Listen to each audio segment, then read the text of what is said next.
Vote হবে India, সাথে রয়েছে আমি দেশ। কে জিতবে দমদম লোকসভা? সুজন নাকি সৌগত রায় নাকি শিল্পা? আসুন জেনে নি জনতার রায়। সামনে তো লোকসভা নির্বাচন, আপনি প্রধানমন্ত্রী হিসেবে কাকে দেখতে চাইছেন? আমি নরেন্দ্র মোদী ছাড়া আর অন্য লোককে দেখতে চাই। কেন দেখতে চাইছেন? কারণ দেখতে চাই আমি একজন insurance employee, x insurance employee, কিন্তু আমাদের এই ইন্স্যুরেন্সের উপর খুব ধাক্কা দিচ্ছে, সব ডিসেন্ট্রালাইজ করে দিচ্ছে, প্রাইভেটাইজ করে দিচ্ছে, অথবা আমাদের একটু অসুবিধা হচ্ছে। এই যে বেকারত্বের হার যে এত দিন দিন বেড়ে যাচ্ছে, ছেলেমেয়েরা পড়াশোনা করেও যে চাকরি পাচ্ছে না, সেটা নিয়ে কি বলবেন? এটা কি বলবে, সরকারের ফল, সরকারের সেরকম কর্মসূচি নেই। আমরাও তো ছোটবেলায় পাস করেছি, আমরা পাস করেই চাকরি পেয়ে গেছি সঙ্গে সঙ্গে। একদমই ঠিক। যদি আবার মোদিজি ওই আসনে বসে প্রধানমন্ত্রী, তাহলে কি ভোটটা পাবে রাম মন্দির নাকি উন্নয়নের জন্য? রাম মন্দিরের জন্য ভোট হবে না, উন্নয়নের জন্য। আপনার কি মনে হয় সত্যি আমাদের দেশে উন্নয়ন হয়েছে? শিল্প কি এসেছে কিছুটা আমাদের ওয়েস্ট বেঙ্গলে? দেশে তো কোথায় শিল্প, কোথায় বড় শিল্প তো নেই। শিল্পই তো নেই, ছেলেমেয়েরা বড় শিল্প চাকরি হবে কোথায়? আর এই যে দেশের নারীরা বা পশ্চিমবঙ্গের নারীরা কি সত্যি সুরক্ষিত বলে মনে হচ্ছে? কোনো জায়গায়, কোনো ইন্ডিয়াতে কোনো জায়গাতেই নয়। যেমন সন্দেশখালী ঘটনা না, নয় তো মণিপুর, এই তো সন্দেশখালী।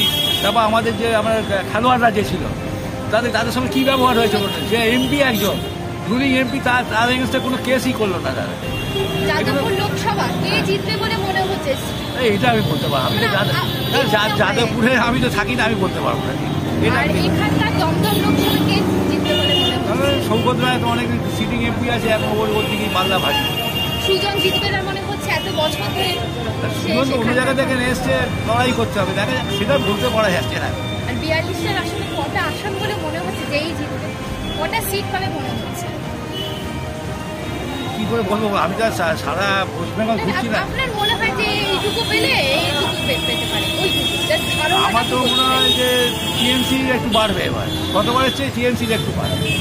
আচ্ছা, আর এখানটা যখন বৃষ্টি হয়, যখন জল জমে রাস্তায়, তখন কি কাউন্সিলর সেই জল বার করে? কাউন্সিলরদের এখন আর কোনো জায়গায় ফাংশন নেই, আর কোনো ফাংশন নেই। আগে কাউন্সিলরের কাজ কি ছিল, সকাল থেকে উঠে আগে সব ফুল পাড়া ঘুরতো, কার কি সুবিধা অসুবিধা সব দেখতো। এখন সেটা উঠে গেছে, যে পার্টিরই হোক, মনে নেই। আর এই যে জিনিসপত্রের দাম বেড়েই যাচ্ছে এই আর কি বলবো, বলার কিছু নেই। আমাদের রিটায়ার্ড লোকেদের পক্ষে খুবই অসুবিধা হচ্ছে। আমাদের তো লিমিটেড আয়, আমাদের তো ডিএফি এত বাড়ছে না, তাই আমাদের চলছে কোনো রকম। মেডিসিনের খরচা বেশি বেড়ে গেছে। ঠিক আছে, ধন্যবাদ। হ্যাঁ, না, যে বর্তমান যেটা আছে, সামনেই তো লোকসভা নির্বাচন, আপনি প্রধানমন্ত্রী হিসেবে কাকে দেখতে চাইছেন? প্রধানমন্ত্রী হিসেবে পরিষ্কার দেখতে চাইছি। এই মুহূর্তে যা বুঝতে পারছি, যুব সম্প্রদায় এবং ছাত্র যুব এরা প্রত্যেকেই চাইছে নতুন একটা মুখ আসুক, যে মুখটা ভারতবর্ষের আগামী দিনের সিম্বল হবে, শুধু নট ভারতবর্ষ, সারা পৃথিবীর একটা সিম্বল হবে। That is Rahul Gandhi, note of পৃথিবী। তো এই যে এত বেকারত্বের হার যে বেড়েই যাচ্ছে দিন দিন, মানে ছেলেমেয়েরা ভালো পড়াশোনা করেও তারা চাকরি পাচ্ছে। এগুলো তো ক্রিয়েটেড, এগুলো সব ক্রিয়েটেড করে রেখেছে। সত্যি, মানে এছাড়াও চাকরির পরীক্ষা দিয়েছে, চাকরি হয়ে যাবে, সেই ফর্মগুলো নিয়েও তাদের থেকে টাকা নিয়ে সেটাকে চাকরি দেওয়া হচ্ছে। আগে সাংবাদিকরা সত্য খুঁজে বেড়াতো, ঠিক আছে, আর এখন সত্যকে খুঁজতে হচ্ছে সাংবাদিক, ঠিক কিনা? এখান থেকে দমদম লোকসভায় কে জিতবে বলে মনে হচ্ছে? শুনুন, দমদম লোকসভায় দেখুন এই মুহূর্তে এটা বলার একটু চাপ আছে, তথাপি মনে হচ্ছে 50-50 রেজাল্ট, 50-50 রেজাল্ট। এই যে জিনিসপত্রের এত দাম বেড়ে যাচ্ছে, ব্যাপারটা হচ্ছে মানুষের সচেতনতা। এই সচেতনতার জন্য আজকে আমাদের বেঙ্গলে এই অবস্থা দাঁড়িয়ে। আমরা আমাদের বেঙ্গলের সব সম্পদ, শিক্ষা দীক্ষা, সামাজিকতা সব কিছু হারিয়ে ফেলেছে। এই জায়গায় দাঁড়িয়ে অন্তত আপনারাও একটু রিকোয়েস্ট করবেন, যারা তরুণ আছে, তরুণ সম্প্রদায়, যুব সম্প্রদায়, তাদের বলুন নতুন নিউজ নিয়ে আসবে, এগুলোকে বলুন অবসর নিতে, তাদের এখন বিশাল। তারপরে যে যখন এখানে বৃষ্টি হয়, জল জমে, তখন কি এখানে তাড়াতাড়ি জল পাস আউট হয়ে যায়? হ্যাঁ, সেটা হয়। আর এই যে দেশের নারীরা বা পশ্চিমবঙ্গের নারীরা কি আপনার মনে হয় সত্যি সুরক্ষিত? সন্দেশখালী, মণিপুর, এই যে একটা বিশৃঙ্খলা তৈরি হয়েছে। শুনুন, ব্যাপারটা হচ্ছে আমরা ভাবতে ভুলে গেছি নারী হচ্ছে মাতৃ, ঠিক আছে? কারণ তারা ধরিত্রী, তারা যদি না ধরে থাকে এই পৃথিবীটা ধ্বংস হয়ে যাবে। এই মানসিকতাটা তাদের মন থেকে চলে গেছে। শুধু তাদের একটাই হচ্ছে কামাবুকি। এই কামিয়েটা আমি আজকে এই জায়গায় আমরা দাঁড়িয়ে রয়েছি। একদমই ঠিক। এই জায়গা থেকে ভারতবর্ষকে বাঁচাতে হলে একমাত্র তরুণরাই পারবে, যুবরাই পারবে। একদমই ঠিক। আর যদি আবার প্রধানমন্ত্রী হিসেবে যদি মোদিকেই দেখা যায় তাহলে কি মনে হয়? তাহলে জানবেন আগামী ভারতবর্ষ বিক্রি হয়ে যাবে বিদেশে। যেই শুনুন, ধর্ম দিয়ে পেট ভরবে না, কর্ম দিতে হবে। বেশিরভাগ মানুষজন বলছে যে যদি আমরা মোদিকেই চাই, কেউ বলছে না যে একটুখানি উন্নতি হোক, দেশে শিল্প আনুক, সেটা কিন্তু দেখছে না। রাম মন্দির বেশি দেখছে, সেই নেই।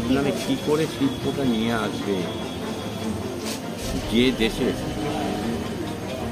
প্রপার অর্থমন্ত্রী নেই, যে দেশে প্রপার শিক্ষামন্ত্রী নেই, যে দেশের প্রধানমন্ত্রী যে দুবার বার্থ সার্টিফিকেটে দেখিয়েছে, তাহলে সেই দেশে কী হতে পারে? কী হতে পারে? মানুষের এখন শিক্ষা দরকার। এই শিক্ষাটা, যে শিক্ষা মানে এই নয় যে তোমার শুধু MA PhD করলাম, না, সামাজিক শিক্ষা, পারিবারিক সচেতনতা। এই জায়গাটা ভীষণ অন্ধকারে একদম। এই জায়গাটা যদি পরিষ্কার হয়ে যায়, আগামী ভারতবর্ষ সারা পৃথিবীর কাছে একটা সিম্বল হবে। ঠিক আছে, ধন্যবাদ। Thank you. সামনে তো লোকসভা নির্বাচন, আপনি প্রধানমন্ত্রী হিসেবে কাকে চাইছেন? মোদিকে চাই। কেন চাইছেন? মোদি রাম মন্দির করেছে, আমরা আরো খাবো। 370 ধারা তুলেছে। এখানে দমদম থেকে দাঁড়িয়েছে সুজন ভট্টাচার্য, তার বিরোধী দল আছে সৌগত রায় এবং হয়েছে শিলভদ্র। আপনি কাকে মনে হয় এখান থেকে দমদম থেকে জিতবে?